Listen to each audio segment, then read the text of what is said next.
የእንግዳ ሰዓት ላይ ተገኝተናል ተመልካቾች። በቅርቡ የጋሽ ጌትነትና 60ኛ ዓመት 68ኛ ዓመት የልደት በዓል እንደተከበረ እናስታውሳለን። በበርካታ ሁኔታ ስናወራው የነበረው የዚህ ዝግጅት ደግሞ ዋነኛ ሰው የተስፋ የኪነ ጥበብ ኢንተርፕራይዝ መስራችና ስራ አስኪያጅ የቲያትር ፕሮዲዩሰሩና ዳይሬክተሩ ተፈራ ወርቁ ነው። እሱን ዛሬ ጋብዘንላችኋል። ለሁለት ጉዳይ ነው የጋበዝነው። አንድም ስለ ፕሮግራሙ እንድናወራ ደግሞ እሱም በብዙ መንገድ መጠቀስ እና ሊወራለት የሚገቡ ብዙ ማንነቶች ስላሉት እሱንም ለመዘከር አስበን ነው ተፍተፌን ወደዚህ የጋበዝነው። እንኳን ደህና መጣ ተፌ። እንኳን ደህና ቆየኝ። ከዚህ በፊት ከተፌ ጋር ኢንተርቪው ብናደርገው በየቲያትር ቤቱ ያንተንም የሌሎችንም ቲያትሮች ሪቪው ለመስራት ነውና ወደ ስቱዲዮ ደግሞ ዛሬ ስለመጣ በጣም እናመሰግናለን። እኔም አመሰግናለሁ። ቆንጆ ስቱዲዮ ነው ያላችሁ። ታንኪዩ በጣም ታንኪዩ። ሰሞነኛው ጉዳይ የጋሽ ጌትነት የልደት በዓል ነው እና ደግሞ 42ኛ ዓመት የመድረክ ቆይታውን በመድረክ ላይ የዘከርክበት ነውና መቼም ሶሻል ሚዲያ ላይ ሀገር ነው የተቀባበለው። በጣም ትልቅ ድግስ ነበረ። በሶሻል ሚዲያ በጣም በርካታ ሰዎች ማን እንዴት እንዳዘጋጀው ያወቁ የተረዱ መረጃው ያላቸው ሰዎች እንዳመሰገኑ ሁሉ እኛም ልናመሰግንህ እንወዳለን። እንዲህ አይነት ወርቅ መድረክ ስላዘጋጀ አመሰግናለሁ። እንዴት አሰብከው? እንግዲህ እንደዚህ አይነት የኪነ ጥበብ ባለሙያዎችን በተለይ አንጋፋዎችን ማክበር እንግዲህ ቀድሞ የነበረ ባህል ነው። ነገር ግን ይሄ ሀሳብ የመጣው ከአርቲስት ጌትነት እንየው እህት ከትግስት ነው።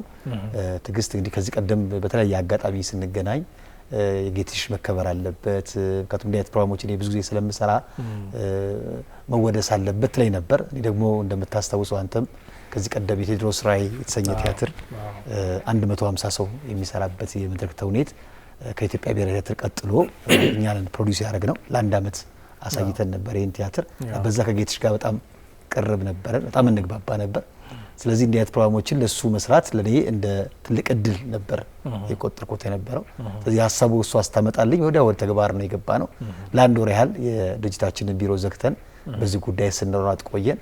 አንተ እንዳየው እንግዲህ በጣም ስኬታማ የሆነ የመድረክ ስራ ለመስራት በቅተናል። ራሱ ጌትነት በዚህ መልኩ የጠበቀ አይመስለኝም። አልጠበቀም። ስሜቱን ሳይሆን ማለት ነው። ቀድመን ብንነግረው ኖሮ ፕሮግራሙ ይበላሽ ነበር። ምናልባት በአንዳንድ እንደውም ማህበራዊ ድረገጽ ላይ ከሆነ ጌትሽ ይሄን ፕሮግራም ያወቀው ፕሮግራሙ ሊዘጋጅ 5 ቀን ሲቀረው የነገርኩት እኔ እሱና የሱ እኔና የሱ ቤተሰቦች ባለንበት ነው። እዚህ ራስ ሆቴል ቀጥሬ እንደዚህ ልናዘጋጅ ነበር ምናምንና ብዙ ሄደናል። እንደዚህ ነው ብዬ ቀደም ብዬ ሄድ ነው ሂደት ስነግረው እንግዲህ ያላስቆማችሁ ከዚህ በኋላ እንግዲህ በዚህ ቀጥሉበት አለ እንጂ ሶሻል ሚዲያ ከዛ በፊት ሁሉ ሲሰራጭ አልሰማም ማለት ነው። አይ ሶሻል ሚዲያ ሲሰራጭ እሱ ፈቅዶ ነው። ለክሱ ከነገርን በኋላ የጀመርነው ሪቁኖስ አንድ ሳምንት ብቆ 4 ቀን አካባቢ ነው ሚዲያ ራሱ ፕሮግራሙ ይዘጋጃል ብለን ያስተዋወቀው እንጂ ከዛ በፊት አላስተዋወቅንም። ነገር ግን ፕሮግራሙን ለማካሄድ ግን ከአንድ ወር በላይ በዚህ ጉዳይ ለፍተናል። በጣም ብዙ ነገር ላይ ከሄድን በኋላ ግን ይሄ ነገር ምክንያቱም ሚዲያ ላይ መጮህ አለበት። ዋናው ዓላማችን እሱ ማስከበር ስለሆነ ከሚዲያ ሰምቶ ከሚደውልን እኛ ራሳችን መንገር አለብን ቀደም ብለን ፍቃድም እንደመጠየቅ እንዲቆጠር አናገር ነው። መጀመሪያ ላይ በጣም ደነገጠ። ሀሳቡ በጣም ተምታታበት። እንግዲህ ምን አረጋለው ቀጥሉበት አለ። ያው ቀጠልንበት። በኋላ ላይ ግን ፕሮግራሙ ከተካሄደ በኋላ ስሜቱን ስጠይቀው ምንድነው ያለው? እንኳንም መጨረሻ ጨርሳችሁ ነገራችሁኝ፣ መጀመሪያ ነገራችሁኝ ቢብል ኖሮ ይሄ ሁሉ ክብር አላይም ነበር ብሏልና በጣም ደስ ብሎናል። በጣም ነው የሚገርመው። አንደኛ ያ ሁሉ ሰው ስለተገኘ እኔ ገርሞኛል። አንተም ለዝግጅቱ የሰጠኸውን ክሬዲት የለፋኸውን ልፋት የካሰ ይመስለኛል ያ ሁሉ ሰው መገኘቱ ማለት ነውና ጌትነትም አልጠበቀም እና ዝም ብሎ እንኳን ለልደት በዓል አደረሰ እንኳን ለመድረክ 42ኛ ዓመት በዓል አደረሰ ብለም ልዘጋው ትችል ነበር። አንዳንድ ሰው ግጥም አንብቦ ቲያትር ቀርቦ ምናምን በዛ እኮ ቢያልቅ ራሱ ትልቅ ነገር ነበረ። ነገር ግን ከዛ የተሻገረ ትልቅ ክብር የታየበት ነውና በዚህ አጋጣሚ አጋሮችን ማመስገን እንዲመችህ የጌትነትን ያንን ሴርሞኒ በዚህ መንገድ እንድትሰራው የረዱና ከምንም በላይ መኪናና 5 ሚሊዮን ብር የሸለሙትን ድርጅቶች ጨምሮ በምን ያህል መንገድ ቀላል ሆነልህ ያንን ለማድረግ? አመሰግናለሁ አብትዬ። እንግዲህ እንዳልኩ እንደዚህ አይነት በዓላት ሲዘጋጁ ዋናው ዓላማ የባለሙያውን ክብር ወይም ስራዎቹን ለህዝብ ማስተዋወቅ፣ የሚያውቀው የበለጠ እንዲያስታውሰው፣ የማያውቀው ሰው ደግሞ በዚህ ጉዳይ ላይ ስለ ባለሙያው እንዲያውቅ ማድረግ ነው። አንዱ እሱን ክብር መስጠት ነው። ግን ክብር ሲሰጥ ደግሞ እናል አመት ያገለገለ ባለሙያ ለሆነ ሽልማት ነገር ቢኖረው የሚል ደግሞ ሀሳብ መጣ። ስለዚህ ቀጥታ ሄድ ነው እኛ ሌላ የትም ቦታ አይደለም ከሱ ጋር ጥሩ ግንኙነት ካላቸው አሁንም ድረስ እየሰራባቸው የሚገኙት የአቢሲኒያ ባንክና የሀበሻ ድርጅትን አክሲዮን ማህበርን እነሱን ለመጠየቅ ሞከርን። ሁለቱም እኛ የጠየቅናቸውን ነገር ነው ስኬታማ ያደርጉት። በፕሮፖዛል መልክ ያስገባነውን ነው የፈቀዱልን። ሌላ የትም ቦታ የትም ድርጅት አልሄድንም። በጣም በርካታ ወጪዎች ሪሴፕሽኖች ነበሩ፣ የዲኮሬሽን ወጪዎች ነበሩ። እሱን እንግዲህ በቤተሰብ በኩል ወጪ እንዲደረግ አድርገን እነሱ ናቸው ይሄን ወጪ ያወጡት። ሙሉ ለሙሉ ግን ሽልማቱን የሸለሙልን ሁለቱ ድርጅቶች ናቸው። ይሄ ደግሞ እንዲሳካ ከኔ ጋር አብረውኝ በኮሚቴነት ያገለገሉ እንዲያት የባለሙያ ዝግጅት ስታዘጋጅ በተለይ ከባለሙያው ቀጥታ ግንኙነት ያለው ፕሮግራም ስታዘጋጅ የቤተሰብ ኢንቮልቭመንት ያስፈልጋል። ነገር ቅርብ ሰዎችም ያስፈልጋሉና በዚህ አጋጣሚ አርቲስት አለማየሁ ታደሰን፣ መስከረም አበራን፣ ተስፋዬ ገብረሃናን፣ ወንደሰን ይልማን እንደገና አዳነች ወልደ ገብርኤል እነዚህ ሰዎች በጣም ከፍተኛ እገዛ ያደረጉ ናቸው። ሌላው ደግሞ የኔ ወንድም ወንደሰን ወርቁና እንዲሁም ዘውዱና ትግስት የሱ ቤተሰቦች በጋራ ሆነን እንደ ኮሚቴ አድርገን ከቱም ኮሚቴ ዞሮ ዞሮ ብዙ ስራ የሰራው ኢንተርፕራይዙ ነው። ፈቃድም ኖሮት ይሄን ነገር ብዙ ነገር ሲያስኬድ የነበረው ድርጅት ለድርጅት ነው። አሁን ከሀበሻ ጋርም ከአቢሲኒያ ጋርም ግንኙነታችን የተስፋና የድርጅት ጉዳይ ነው። ግን እንደዚህ አይነት የቤተሰብ አስተዋጽኦ ሲኖረው እንዳልኩ ለማሳመንም ነገር ደግሞ ለአካውንታቢሊቲ እና ለታማኝነት ይበለጠ ውበት ይኖረው። ከቱም ይሄ የጥቅም ስራ አይደለም፣ ቀጥታ ለባለሙያው የሚደረግ በሱ ስም የሚዘጋጅ ስለሆነ እንደው እነዚህ ሰዎች ቢኖሩ የሚል ሀሳብ አቀረብን። እነሱ በጣም አግዘውናል። በዚህ አጋጣሚ በጣም ማመስገን እፈልጋለሁ። መድረኩን የመራውን ተፈሪ አለሙን እጅግ በጣም ማመስገን እፈልጋለሁ። ብዙዎቹ በለቱ የተገኙት በሙሉ እናንተንም ጨምሮ በተለይ የሚዲያ አካላት በጣም ተባብረውን ስራው በጣም ደረጃውን የጠበቀ እንዲሆን አድርገናል። በተለይ ከአርቲስት ጌትነት ነው ሰበና አኳያ በጣም በርካታ ድርጅቶች ብዙ ማገዝ ፈልገው ነበር። ግን እኛ ይሄ የማገዝ የመተጋገዝ ጉዳይ ሳይሆን የፍቅር ጾታ የመጠየቅ ሀሳብ ስለሆነ ሁለቱ ድርጅቶች በቂዎች ናቸው ብለን ነው እንጂ በጣም በርካታ ድርጅቶች እዛ ቦታው ድረስ ራሱ ብዙ ነገር ይዘው የመጡ ሰዎች ነበሩ። እነሱንም ይቅርታ እንጠይቃለን። በጣም ጥሩ። ይሄ ነገር ሳይታሰብ ፎርማት እየሆነ የመጣ ይመስለኛል። በተለይ በተስፋዬ ኪነ ጥበብ ኢንተርፕራይዝ በኩል ከዚህ በፊት የኪሮስን አዘጋጅተ ስለነበረ 7ኛ ዓመት ዛሬ ደግሞ የጌትነትን ስታዘጋጅ ተፌ ምናልባት በሚቀጥለው አመት የሌላ አንድ አንጋፋ ሰው ታከብራለህ ብዬ ተስፋ አደርጋለሁና እንደው ድንገት ሰዎቹን ሪስፔክት ለማድረግ ነው ወይስ ደግሞ እንደ ፎርማት ይዘው ታስቀጥለዋለህ? እንደ ቅድ አልያዝ ነው። እውነት ለመናገር አብቴ ግልጹ ለመናገር እኛ እንዳልከው የቲያትር ስራ፣ የሙዚቃ ስራ፣ የተለያየ ኪነ ጥበባዊ ስራዎች ላይ በመስራት ነው እንግዲህ 25 አመት የቆየ ነው። ካቱም ድርጅት ነው ራሱን የቻለ ብዙ ሰራተኞች በውስጡ ያሉትና እንደዚህ በቋሚነት እንደዚህ አይነት ፕሮግራሞች መስራት ሀሳብ የለንም። ግን እንደው ደግሞ አልፎ አልፎ ደግሞ እንደዚህ ብናከብር አሁን ባለፈው አመት የኪሮስን እንደዚሁ አከበርን። አጋጣሚ ሁለቱ ቶሎ ተከታተሉና ሁለቱም ደግሞ የሀገር ፍቅር ቀለም ነው። ኪሮስ ጌትነት ደግሞ ብሔራዊ ቲያትር ላይ በጣም ትልቅ ስም ያለው ባለሙያ ሆኖ ጉዳዩ በጣም ጮኸ እንጂ በነገራችን ላይ ተስፋ ኢንተርፕራይዝ ከተጀመረ ጊዜ ጀምሮ ባለሙያ ያላከበረበት ጊዜ የለም። በሙዚቃው ብትሄድ፣ በቲያትሩ ብትሄድ፣ በፊልሙ ብትሄድ በመናዘጋጃቸው ቲያትር ባስመረቀን ቁጥር ባለሙያ ስናከብር ነው ይኖር ነው። ግን ይሄኛው እንዳልኩ ለብቻቸው በስፔሻል ሁኔታ ስለምትዘጋጀና ደግሞ ባህሉም ትንሽ ሰፋ ያለ ስለመጣ ውጤቱም ደግሞ ጥሩ ስለሚሆን ሰው እንደው በሚቀጥለው ደግሞ ማን ይሆን የሚል ነገር ልክ እንዳንተ ይጠይቃሉ።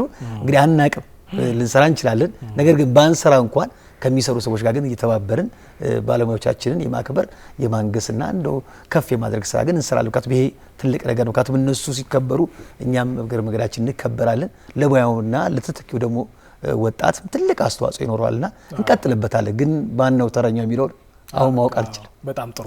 እኔም እንዳንድ ተመልካች እንዳንድ የኪነ ጥበብ አፍቃሪ ቢቀጥል ከሚሉት ውስጥ ነኝ። ለምን ፎርማት ሆኖ በየአመቱ አንዳንድ መድረክ አንደኛ ማዘጋጀት አይከብድህም ከኤክስፔሪየንስ አንጻር፣ ሁለተኛ ግን ለሀገር ትልቅ ነገር የሰሩትን በዛው አንተ አመሰገንካቸው ማለት አሁን ጌትነት ላይ ያየ ነው። አንተ ባዘጋጀው መድረክ አይደለ ሰው ሁሉ ለጌትነት ያለውን ፍቅር የገለጸው በሶሻል ሚዲያ፣ ለሱም እድል ነው የምትፈጥረው እና እሱ ቢቀጥል ብዬ እኔም ተስፋ አደርጋለሁ። ከጌትነት ጋር የተያዘ የመጨረሻ ጥያቄ ላንሳ። ጌትነት ሰሞኑን ሞራሉ የመጣ ይመስለኛል። ህዝቡ ምን ያህል መጠን እንደሚወደው ለስራዎቹ ምን ያህል ፍቅርና ክብር እንዳለው ያየ ይመስለኛል። እንዲህ አይነቱ ስሜት ደግሞ ሞር ለስራ ያነሳሳል ብዬ ተስፋ አደርጋለሁና ከዚህ ቀደም የቴዎድሮስ ራይን ፕሮዲዩስ እንዳደረከው ሁሉ ከጌትነት ጋር ምናልባት የመድረክ ስራ ትሰራ ይሆን የሚል ጥያቄ አለኝ። ምኞት እንዳለው ሰው ማለት ነው። እኔም ምኞት አለኝ፣ ፍላጎቱ አለኝ። እንዳልኩ ጌትሽ አሁን ይሄኛው ፕሮግራም ቢኖርም ባይኖርም በዓሉ ቢዘጋጅም ባይዘጋጅም ካለን ቅርበት አኳያ ሁሌም የምጠይቀው ጥያቄ ነው። እንዳልኩ ትንሽ ወገቡን ስለሚያመው ትንሽ እሷን የሕክምና ጉዳይ እንደው የጤና ጉዳይ እንደው ካልያዘው በስተቀር እሱም ወደ መድረክ መመለስ ይፈልጋል። በተለይ በዝግጅቱ መምጣት ይፈልጋልና በእኔ እምነት አንድ ስራ እንሰራለን ብዬ አስባለሁ። እያወራንበት ነው። አሁን ለጊዜው ይሄ ነው ባልልም ግን እንዳልኩ ጥሩ ስራ ሰርተን ልክ እንደ ቴዎድሮስ ስራ አይነት ለሀገር የሚጠቅም በተለይ ታሪካዊ ነገር ላይ በጣም ቤትሽ በጣም ጎበዝ ነው። እንደሱ አይነት ነገር መስራት እፈልጋለሁ። ፍላጎታችን ነው። እንግዲህ እሱንም እግዚአብሔር እንግዲህ በርተት አድርጎት ይሄኛውም ደግሞ እንዳልኩ እንደ አንድ ማስፈንጠሪያ ነው። በዓሉም ሰውም ደግሞ ይጠብቃል። የሱን ስራ ማየት ይፈልጋል። ህዝቡንም ደግሞ በዚህ መልክ ነው ጌትሽ ሊክስ የሚችለውና አሁን ያለው ትውልድም የሱን ስራ ማየት ስለሚፈልግ በሆነ ስራ እንመጣለን ብዬ አስባለሁ። እንግዲህ እግዚአብሔር ይርዳል። በጣም ጥሩ። ወደ ኋላ ልመልስህ። ተስፋዬ ኪነ ጥበብ ኢንተርፕራይዝ አይ ቲንክ 1990 ዓመተ ምህረት ይመስለኛል የተመሰረተው። ከዛ በፊት አንተና ቲያትር ምን አይነት እውቅና ነው የነበራችሁ? እንግዲህ ከተስፋ በፊት እኔ እንግዲህ በጣም ጥሩ ከሚተውኑ ተዋናዮች መካከል አንዱ ነበርኩ። በተለይ ጋሻ እያልነ ጋር ያለ ቀንዲል ቤተ ተውኔት እንዲሁም በክቡር ዶክተር ተስፋዬ አበበ ማዕከል ተስፋዬ ሲማጋም ተማሪ እያለሁ እነዚህ በሶስቱ ሰዎች ውስጥ በጣም ጥሩ ከሚሰሩ ባለሙያዎች መካከል አንዱ ነበርኩ። ያኔ የነበረኝ ፍላጎት ተዋናይነት ብቻ አይደለም ቲያትር ዳይሬክት ማድረግም ነበር እና በዛ መሀል ልክ ተስፋ ሲመሰረት ግን በጣም ብዙ እጥረት የነበረው የፕሮዲውሰር እጥረት ነበር። ቲያትር የሚያመርት ቡድን አልነበረም። አንድ የነበሩት የሳላይሽ ኢንተርፕራይዝ ታስታውስ ከሆነ የጥላሁን ጉግሳ አለሙ በህይወት የለም ነፍስ ይማርልን እሱ ነበር በደንብ ብዙ እንቅስቃሴ የሚያደርገውና የሱን አሪያ በመከተል ለምን ይሄን ስራ አልሰራም የሚል እምነቱ ስለነበረኝ ብዙ ስራዎችን ወደ ፕሮዲውሰርነት አመጣው እንጂ ሙያ ውስጥ ጥሩ እየሰራው ነው። ከዛ በኋላ ግን የሚገርም ቆጨኝና ተስፋ በጣም ራሱን የቻለ በሁለት እግሩ መቆም ሲጀምር ግን እኔም አሁን ካሁን ጋር ባለፈው ማንተም ስራዎችን ዘግበሃል ወደ 6 ቲያትር ዳይሬክት አድርጌያለሁ አዘጋጅቻለሁ። አሁንም በዓለም ሲኒማ ዘውትር ረቡዕ የሚታይ ቲያትር አለ የውድነ ክፍሌ ደጋግ ሰይጣኖች የሚል እሱንም እኔ የሚያዘጋጀውት እና ዝግጅቱ ላይ ትንሽ እያተኮርኩኝ ወደፊት ጥሩ አዘጋጅ የመሆን ፍላጎቱ አለኝ። እግዚአብሔር ከረዳኝ ይሄንን እየተከተልኩ ነው ያለሁት። በጣም ጥሩ። ኤክስፒሪየንስም ቀላል ስላልሆነ እንዳልከው በጣም በዛ መጠን በዝግጅቱ እንጠብቃለን። አይ ቲንክ ካነሳው ላይ ቀር ጥላሁን ጉግሳ ጋር በጣም የተለየ ግንኙነት አላችሁ ሲባል ሰምቻለሁ። በዛ ቲያትር ወደ ቲያትር ዓለም ውስጥ በገባህበት ጅማሮ ውስጥ ጥላሁን ጉግሳ ምንድነው ያለው ሚና አንተ ጋር? ጥላሁን ጉግሳ መንገሻ ቅርብ ዘመዴ ነው። ዘመዴ ነው። በጣም የስጋ ዘመዴ ነው። እንግዲህ እሱ በሱ በሚሰራቸው ስራዎች በጣም ከሚደመሙና ከሚገረሙ ሰዎች አንዱ ነኝ። ጥላሁን የራስ ቲያትር ባንዲራ ከሚባሉት ባለሙያዎች መካከል ይመደባል። በተለይ በትወናው በጣም ብዙ ሰዎችን ያስከተለ ምናልባት ሽመልስ በቀለን ታውቀዋለህ? የማስታወቂያ ባለሙያ ድምጹም ምኑም እንደውም ሲተውን ብታየው ድሮ እሱም ቲያትር ተስፋዬ ሲማጋ ሲማር አጋጣሚ አይቼዋለሁ ሲጫወት እና ፌዝ ዶክተር ሲጫወትና በጣም በቃ ጥላሁን ነበር የሚያስመስለው። ብዙ ሰዎች ጥላሁን ይከተሉ ነበር። በተለይ በትወና ራስ ቲያትር በነበረበት ጊዜ በጣም ትልቅ ስምና ክብር የነበረው ባለሙያ ነው። እኔ ደግሞ የሱ ዘመድ ነኝ እና አጋጣሚ እሱ የሚሰራውን ስራ አይ ነበር ከተል ነበርና ብዙ ነገር የሳበኝ እሱ ተዋናይነት ነው ወደዚህ ሙያ እንድመጣ ያደረገኝ። ለሱ ነግሬው አላውቅም። ዛሬ ገና ካንተ ጋር ማውራቴ ነው። ግን እንዳልኩ ከዛ በኋላ ግን እየቀጠልኩ ስመጣ ግን በጣም ብዙ ሞዴል የሚሆኑ ባለሙያዎች ጋር አብሬ በመስራቴ ሙያውን እንደወደው እስካሁን ድረስ እንድቀጥል የሙጥኝ ብዬ እንድቀጥል ያደረገኝ እሱ ነው። በጣም ደስ ይላል። ከበርካታ የቲያትር ሰዎች ጋር ሰርተሃል። በፕሮዲውሰርነትም በዳይሬክተርነትም። በተስፋዬ ኪነ ጥበብ ኢንተርፕራይዝ ብቻ እንኳን እንግዲህ ላለፉት ወደ 25 ዓመት በላይ ነው ቆይታ ያደረከው። ስለዚህ ከ20 በላይ ቲያትሮችን አምርተሃል ማለት ይቻላል በቀላሉ። ብዙዎቹን የሰራኸው አይ ቲንክ ከውድነ ክፍሌ ጋር ነው ማለት ይቻላል። እኔ ያዘጋጀሁት ነው በዝግጅት አሁን የሌሊት ሙሽሮች የሚል ቲያትር ባለፈው የነበረው የዛሬ ዓመት እሱና አሁን ደጋግ ሰይጣኖችን የውድነ ነው። ከቴዎድሮስ ተክለአረጋይ ጋር ደግሞ ሰዓት እላፊና የሩብ ጉዳይ የሚል ቲያትር አዘጋጅቻለሁ። እኔ የሰራኋቸው ናቸው። ከተስፋዬ ሽመልስ ጋር እንደዚሁ ሰርተናል። ከብዙ ደራሲዎች ጋር እንደዚሁ ሰርተናል። ነቃሽ የሚል ቲያትር ታስታውስ ከሆነ የዮሐንስ ብርሃኑ ድርሰት ነው። በህይወት የሌለም ሱራፌል ጋሻው በጣም በድንቅ ብቃት ያዘጋጀው ቲያትር ነው። እሱንም እንደዚሁ አዘጋጅቻለሁ። እኔ ያዘጋጇቸው ናቸው እንጂ እኔ ፕሮዲዩስ ያረኳቸው ቲያትሮች በጣም ብዙ ናቸው። እንዳልኩ ከ20 ምናምን በላይ ናቸው። ከነ የጠለቀ ጀምበር ከጋሻ አጥናፉ መኩሪያ ቲያትር ጀምሮ በጣም ብዙ ቲያትሮችን ፕሮዲዩስ አድርገናል።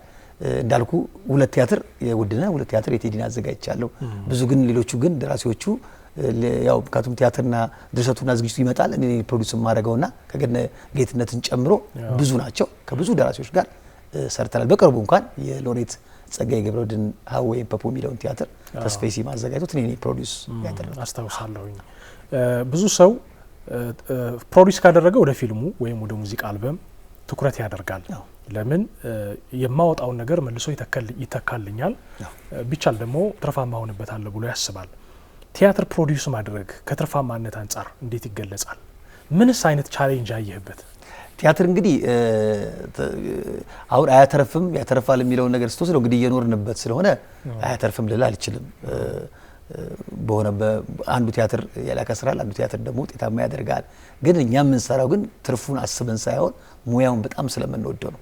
ቢያንስ በጣም እንዳንጎዳ እንሆናለን እንጂ ብዙዎች ለምሳሌ ቴዎድሮስ ራዕይ ብትወስደው 150 ሰው ቢሰራበት ቲያትር መጀመሪያ ስትነሳ ራሱ ለተረፍ እንደማትነሳ ያስታውቃል።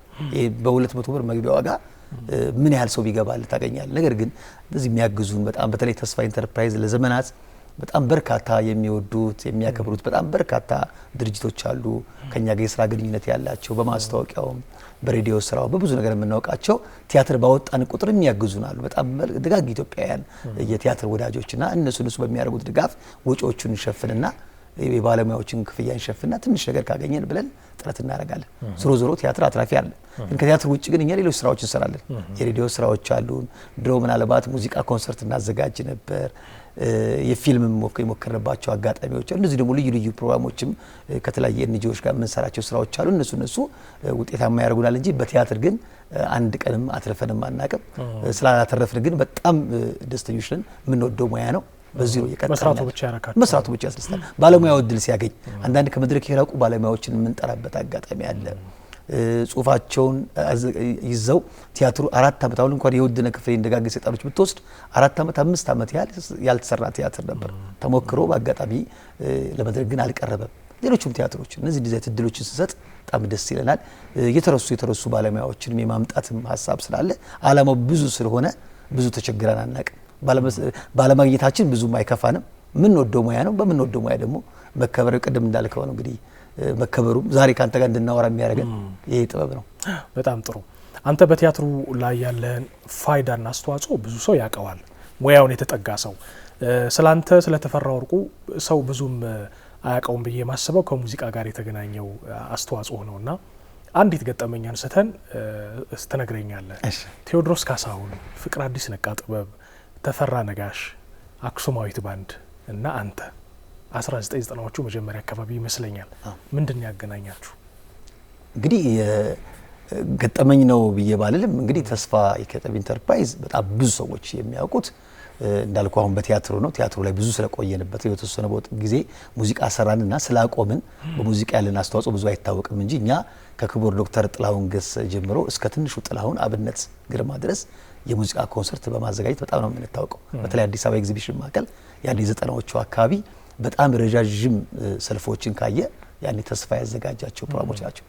ብዙዎቹ ዘፈን ያላወጡ ዛሬ ዝነኛ የሆኑ ባለሙያዎች ሁሉ ከኛ ጋር ሰርተዋል። ብዙ እድልም ሰጥተናል። በተለይ የላፎንቴኖች ኮንሰርት እኛ በጣም ትልቅ ስራ የሰራንበት ነው። ያን ጊዜ በጣም ብዙዎቹ እንግዲህ ከሌ ያለህም ከሁሉም ጋርም ሰርተናል። አክሱማዊት ባንድ ግን ረጅም ጊዜ ከኛ ጋር የሰራ ነው። ዛሬ በቀደም አይተው ከሆነ የጌት ፕሮግራም ላይ ብሔራዊ ቲያትር ዳዊት ባንድ ብሎ በዳዊት በራሱ በስም ሆነ እንጂ ያኔ ብዙ ከኛ ጋር ይሰራ የነበረው ደግሞ ዳዊት ጽጌ ነበር። እሱ በተጋጭ ላይ ማመስገን እፈልጋለሁና ብዙ የሰራንባቸው አጋጣሚዎች አሉ። ኮሜዲያኖች አዳዲስ ኮሜዲያኖች ሲወጡ እኛ ነበር የምናሰራው የነበረውና ሙዚቃው ላይ በጣም ትልቅ አስተዋጽኦ ነበረን። አገር ፍቅር ቲያትር ቤት፣ ማዘጋጃ ቤት እንደዚህ እንደ ዝክረ የሚመስሉ ፕሮግራሞችን እንሰራ ነበርና በጣም ረጃጅም ፕሮግራሞች በጣም ባለሙያዎችን ቅድም አሁን ተሸልሙ ነበር ወይ በሚለው ነው ስትመጣ አሁን እንዳልኩ በቋሚነት ሽልማት አላካሄድም እንጂ ያኔ ሙዚቃ ስናዘጋጅ ለምሳሌ የኃይሉ ጸጋዬን ታስታውስ ከሆነ የሬዲዮ ድራማ ነበረው የማመላው አይተኞች የሚል ያኔ የሬዲዮ ድራማ እጹብ ድንቅና ጌት በጣም ታዋቂ ነበሩ። እነሱን ጠርተን እዛ ፕሮግራሙ ላይ ሽልማት ሸልመን ተመልካቹም እንዲያውቃቸው ያደረግንበት አጋጣሚ ነበር። ሀያት ነው ሳያት ትዝ ይለኛል የቁንጅና ውድድር አሸንፋ ከውጭ ሀገር ሀያት አመድ እሷም ስመጣ እንደዚሁ ኤግዚቢሽን ማዕከል ጠርተን ሽልማት ይሽል የተለያየ እንትኑ የካርኒቫል አይነት ስሜት ነበረው ፌስቲቫሉና በጣም ብዙ የሰራንበት አጋጣሚ ነበርና ስለ ሙዚቃ አንድ ቀን ሰፊ ፕሮግራም ይዘን መናወራ ይመስለኛል። እንግዲህ እንመጣለን ብለን ግን እያሰብን ነው በነገራችን ላይ። በጣም አሪፍ ወቅቱም የሚጠይቀው ይመስለኛል። በርካታ የሙዚቃ አፍቃሪዎችም ስላሉ ከእናንተም ኤክስፔሪየንስ አንጻር ብትገቡበት አንድ ነገር ታበረክታላችሁ ብዬ ተስፋ አድርጋለሁ።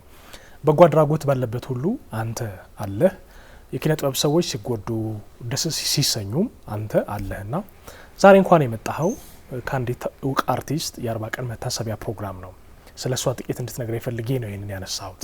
ስለ አርቲስት ፍሬህይወት እንግዲህ ቅድም እንዳልከው ነው የኪነ ጥበብ ባለሙያዎች ሲቸገሩም ሲጎዱም የሆነ ችግር ሲገጥም ቅድሚያ ይደርሳል ተስፋ ኢንተርፕራይዝ። ያው ካለን ቅርበት አኳያ ታስታውስ ከሆነ የታዋቂው የፊልም ወይ ተከታታይ ቴሌቪዥን ድራማ ዳይሬክተር የነበረው አሸብር ሀብታሙ ያኔ በታመመበት ጊዜ ቴዎድሮስ ራይን ቲያትር አሳይተን ከ260 ሺህ ብር በላይ እንዲያገኝና ድጋፍ እንዲያገኝ ለሕክምና እንዲውል አድርገናል።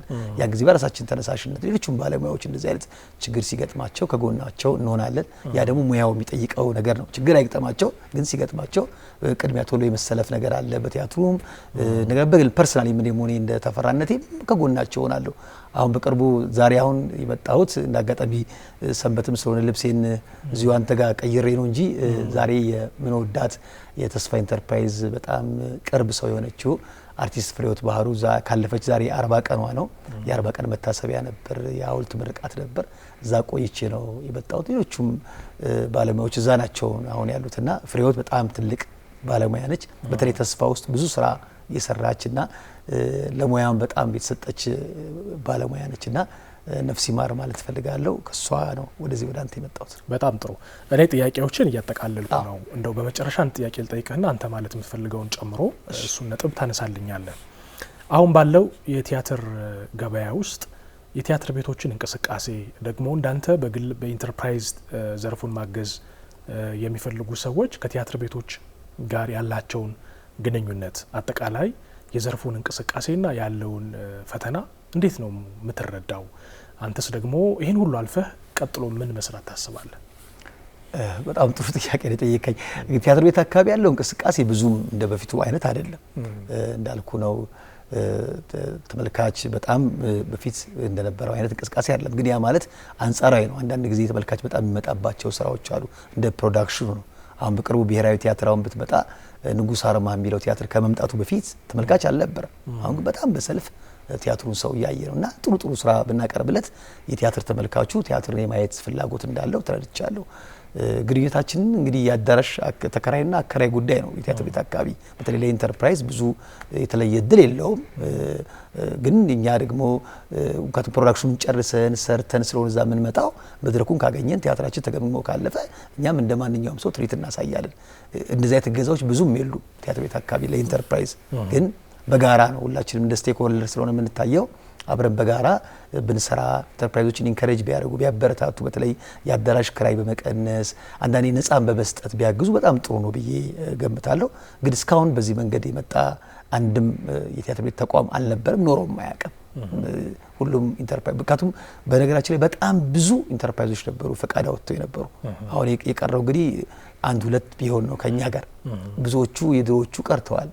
ይሄ እንግዲህ ቲያትር ቤት አካባቢ ያለው አሰራር ይመስለኛልና በዚህ እንደው አሁን ያሉት ኃላፊዎች ምክንያቱም ስለሚቀያየሩ ኢንተርፕራይዞችን ቢያቀርቡ ጥሩ ነው ብዬ አስባለሁ። በተለይ አሁን በቅርቡ የሲኒማ ቤቶች የቲያትር ቤቶች አስተዳደር ድርጅት ተቋቁሟል። በዚህ በአራቱ ቲያትር ቤቶች በአንድ ሆነው እዚህ ወደ አዲሱ ኮምፕሌክስ ጋር አይተዋል ብዬ በቀደም ሲመረቅ እዛ ያለው አንድ አቶ ፍጹም የሚባል ልጅ አለ።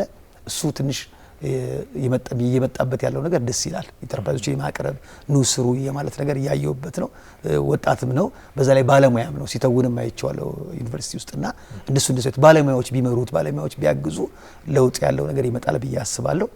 ይሄን ይመስላል።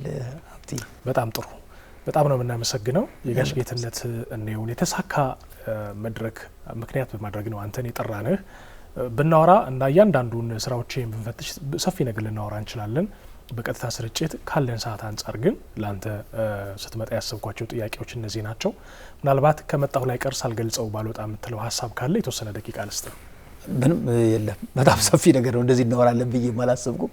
እግዚአብሔር ይስጥልኝ በጣም በተለይ ኤንቢሲ ኢትዮጵያ ሁሌ ስራችን በምንሰራበት ጊዜ እየመጣችሁ ቲያትራችንን እያያችሁ በዳሳ እየሰራችሁ እኛም ብቻ አይደለም በተለይ የቲያትር ላይ ያሉ ሰዎች በጣም እያበረታታችሁ ነው። እኔ እንኳን ከአንድ 2-3 ቲያትር በላይ እዚህ ቤት ይሄ ስራ ሲሰራልኝ ቆይቷል። በአካል ነው ዛሬ የመጣሁት እንጂና እጅግ በጣም አመሰግናለሁ። በተለይ ሀብቴ አንተን አመሰግናለሁ። ባለሙያም ስለሆንክ ይገባል የባለሙያው ችግርና ይሄ እንድትቀጥሉበት እንፈልጋለን።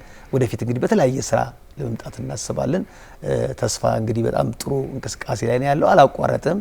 እግዚአብሔር እስከፈቀደ ድረስ እንግዲህ ህይወታችን እስካለ ድረስ የምንወደው ሙያ ውስጥ መቆየት ነው የምንፈልገው። በጣም በጥሩ ስራዎች ወደፊት እንመጣለን። በአገር ውስጥም በውጭም የመሄድ ፍላጎቱ አለን። አጠንክረን በተለይ ሞራል የሆኑን ስራዎች አሉ። ቅድም እንዳልከው ለሰዎች መስራት፣ ለሰዎች መኖር። አሁን በቀደም የጌትዬ ፕሮግራም ሲዘጋጅ እኛ ጌትነት ነውን ያከበርነዋል፣ ግን እኛ በጣም ተከብረናል። እኛ ነው የደመቀው። የሚገርም ነገር የቀላል ነገር አለ። እንዴት አያችሁት? መታየት ያለበት ባለሙያ ነው። እንደዚህ አይነት በጣም ለ43 ዓመት የሰራ የለፋ የደከመ በገጣሚነት ባዘጋጅነት በምን ልበል በመራዊ ተውኔትነት የተሰራ ትልቅ ባለሙያ ጠርታችሁ ማክበራችሁ ተብለን ክብር አግኝተናል። በቀደም ኪሮስ ላይ ምን እንዳደረግ ነው በጣም ደስተኞች ነን። ስለዚህ ከዚህ በኋላ ጠንከር ብለን ብዙ ስራዎች ለመስራት እናስባለን። ደስ ብሎኛል። ይሄ ፕሮግራም ጥሩ መንገድ ሆኖኛል። እናንተም ስለጋበዛችሁ እጅግ በጣም አመሰግናለሁ። በጣም እናመሰግናለን። ተፌ የተስፋ ኪነ ጥበብ ኢንተርፕራይዝ መስራችና ስራ አስኪያጅ፣ የቲያትር ዳይሬክተርና ፕሮዲውሰር፣ በጎ አድራጊው ተፈራ ወርቁ ነው የዛሬ ቀጥታ ስርጭት እንግዳችን የነበረው። ስለመጣ በድጋሚ እጅግ አድርገን እናመሰግናለን። ተመልካቾች አብራችሁ እንድትቆዩ እንደገና ጋብዘናችኋል። ከቀጣዩ ዜማ በኋላ ተመልሰን እንገናኛለን።